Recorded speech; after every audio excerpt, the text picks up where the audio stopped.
గురువారం శుక్రవారం గురించి మీరు చెప్పారు, వృశ్చిక రాశి వారికి పనికిరాదు అని.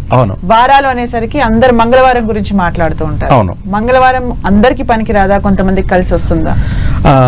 మంగళవారం అందరికీ కలిసి వస్తుందా అంటే కాదు, అలాగే అందరికీ కలిసి రాదంటే అదేం లేదు. ఇందాక మనం చెప్పుకున్నట్టుగా అలాగే ఉంటుంది.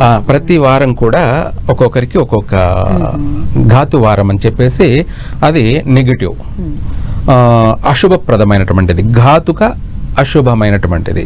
దాన్ని మనం అవాయిడ్ చేసుకోవాలి. వృశ్చిక రాశి వాళ్ళందరూ కూడా శుక్రవారాన్ని అవాయిడ్ చేయాలి. అయితే ప్రతి చిన్న విషయానికి మనం అవాయిడ్ చేయకూడదు. ముఖ్యమైనటువంటి విషయాలు, జీవితానికి సంబంధించినటువంటి ముఖ్యమైన విషయాలు. ఇప్పుడు మనము ప్రతి అంశాన్ని తెలుసుకుందాం. ఈ గోధూళి లగ్నం అన్నాం కాబట్టి ఎందుకు గోధూళి లగ్నానికి మనం వెళ్ళాలి అనేది కూడా తెలుసుకుందాం. మనము గృహ ఆరంభం చేయాలనుకున్నాం. ఈ రాశి వాళ్ళు శుక్రవారం రోజున మంచి రోజే కదా అని చెప్పేసి వాళ్ళు శుక్రవారం రోజున ముహూర్తాన్ని ప్రారంభం చేసుకుంటారు. ఆ చేసినటువంటి ఆ వార ప్రభావం వల్ల మనము అడుగడుగున ఇల్లు కట్టడానికి అయితే మనం ప్రయత్నాలు చేస్తూ ఉంటామో అడుగడుగున ఆటంకాలు ఎదురవుతూ వస్తూ ఉంటాయి.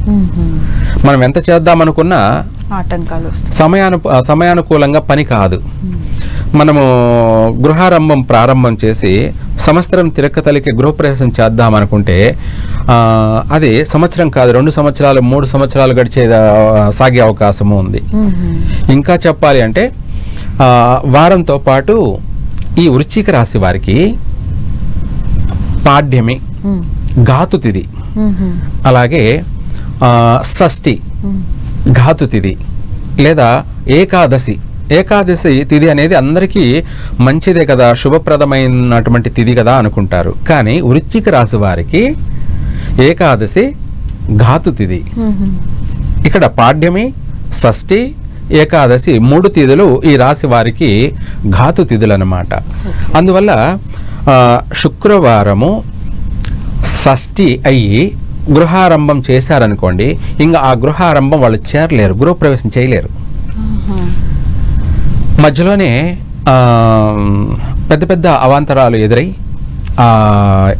అది కాస్త పెండింగ్ పడిపోయి ఇంకా చేయలేక ఆగిపోతుంది. అది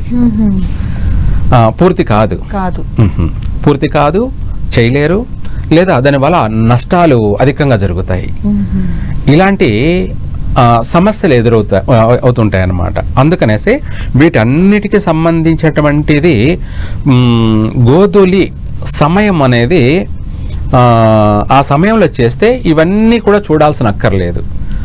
దాని గురించి కూడా మనం ప్రతి విషయాన్ని విశ్లేషించుకుందాం.